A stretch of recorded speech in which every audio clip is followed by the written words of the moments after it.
अगर आप भी लेना चाहते हैं देश दुनिया की तमाम जानकारी तो आज ही सब्सक्राइब करें हमारे चैनल को। साथ ही नीचे दिए बेल आइकन को जरूर दबाएं ताकि हर अपडेट आप तक पहुंच सके। नमस्कार, व्यवसाय न्यूज नेटवर्क पर आप सभी का स्वागत है। भारतीय सेना ने एक महत्वपूर्ण बयान में कहा है कि भारतीय या चीनी पक्ष ने पूर्वी लद्दाख के उन इलाकों पर कब्जा करने की कोई कोशिश नहीं की है जहां से वे फरवरी में पीछे हटे थे और क्षेत्र में टकराव के शेष मामलों को सुलझाने के लिए दोनों पक्ष वार्ता कर रहे हैं। थल सेना ने कहा है कि वह क्षेत्र में बलों की संख्या समेत जनमुक्ति सेना यानी पीएलए, जो कि चीन की सेना है, की गतिविधियों पर नजर रख रही है। हम आपको बता दें कि हाल में मीडिया की एक खबर में कहा गया था कि चीनी सेना ने पूर्वी लद्दाख में कई स्थानों पर वास्तविक नियंत्रण रेखा यानी एलएसी को फिर से पार कर लिया है और दोनों पक्षों के बीच झड़प की कम से कम एक घटना हो चुकी है। भारतीय सेना ने इस खबर को खारिज करते हुए एक बयान जारी किया है।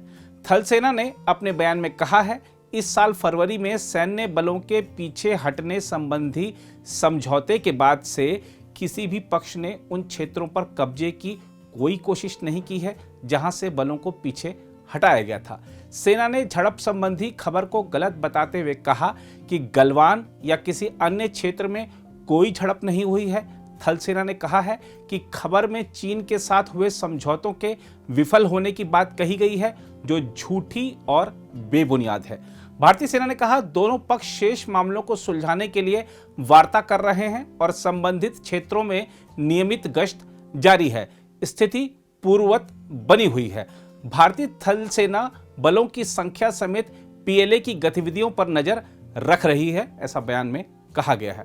गौरतलब है कि भारत और चीन के बीच पिछले साल मई की शुरुआत से पूर्वी लद्दाख में टकराव के कई बिंदुओं पर सैन्य गतिरोध बना हुआ है। दोनों पक्षों ने सैन्य और राजनयिक वार्ताओं के बाद फरवरी में पैंगोंग झील के उत्तर और दक्षिण किनारों से अपने बलों और हथियारों को पीछे हटा लिया था।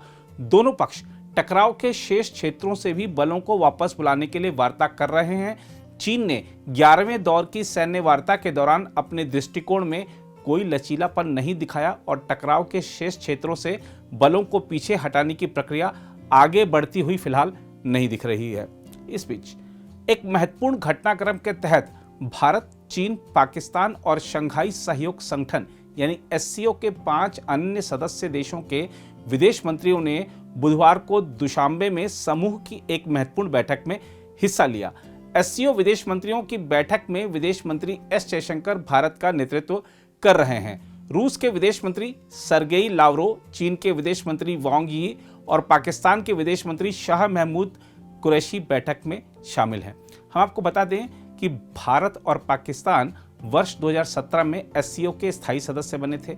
भारत और पाकिस्तान के अलावा 8 सदस्यीय एससीओ में रूस, चीन, कजाकिस्तान, किर्गिस्तान, तजाकिस्तान और उज्बेकिस्तान शामिल हैं। माना जा रहा है कि एससीओ बैठक के दौरान भारत और चीन के विदेश मंत्रियों की द्विपक्षीय बैठक भी हो सकती है। इस बीच कांग्रेस के पूर्व अध्यक्ष राहुल गांधी ने मीडिया खबरों के आधार पर आरोप लगा दिया है कि केंद्र सरकार ने विदेश और रक्षा नीति को राजनीतिक हथकंडा बनाकर देश को कमजोर कर दिया है। राहुल गांधी ने उस खबर का हवाला दिया जिसमें कहा गया था कि चीनी सेना ने पूर्वी लद्दाख में कई स्थानों पर एलएसी को फिर से पार कर लिया है और दोनों पक्षों के बीच झड़प की कम से कम एक घटना हो चुकी है। राहुल गांधी ने ट्वीट कर आरोप लगाया, मोदी सरकार ने विदेश व रक्षा नीति को राजनीतिक हथकंडा बनाकर हमारे देश को कमजोर कर दिया है। भारत इतना असुरक्षित कभी नहीं रहा। हम आपको बता दें कि राहुल गांधी ने जो बयान दिया है, भारतीय सेना ने उसका खंडन किया है, जो उनका बयान आया है। अब भारत और चीन के बीच संबंधों में भले तनाव बना हुआ हो, लेकिन व्यापार संबंधों में कोई कमी नहीं आई है। चीन और भारत का द्विपक्षीय व्यापार साल की पहली छमाही में 57.48 अरब डॉलर रहा। यह सालाना आधार पर 62.7% अधिक है। लद्दाख में जारी गतिरोध और कोविड-19 महामारी के बीच हाल के वर्षों में यह सर्वाधिक है। चीन के सीमा शुल्क विभाग के आंकड़े से यह जानकारी मिली है। हालांकि चीन को भारत निर्यात सालाना आधार पर 69.6% बढ़ा है, लेकिन इसके बाद भी व्यापार घाटा उछलकर 55.6% पर पहुंच गया। सीमा शुल्क विभाग के आंकड़ों के अनुसार भारत का चीन को निर्यात साल की पहले 6 महीने में 69.6% बढ़कर 14.724 अरब डॉलर रहा। वहीं चीन से भारत का आयात 60.4% बढ़कर 42.755 अरब डॉलर रहा।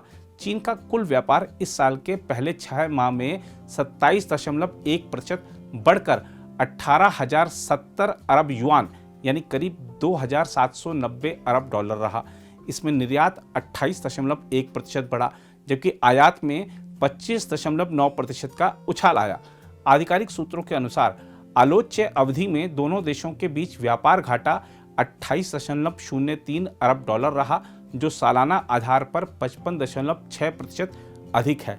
दोनों देशों के बीच पिछले साल मई से पूर्वी लद्दाख में गतिरोध के साथ व्यापार का यह आंकड़ा उल्लेखनीय है। कोविड-19 महामारी की दूसरी लहर के परिणाम स्वरूप भारत को चीन के निर्यात में बड़ी वृद्धि हुई है। इसमें विशेष रूप से ऑक्सीजन, कंसंट्रेटर, वेंटिलेटर, चिकित्सा सामग्री और दवाओं के निर्यात का योगदान रहा, जबकि चीन को भारत ने खासकर लौह अयस्क, स्टील, एल्यूमिनियम और तांबे का निर्यात किया।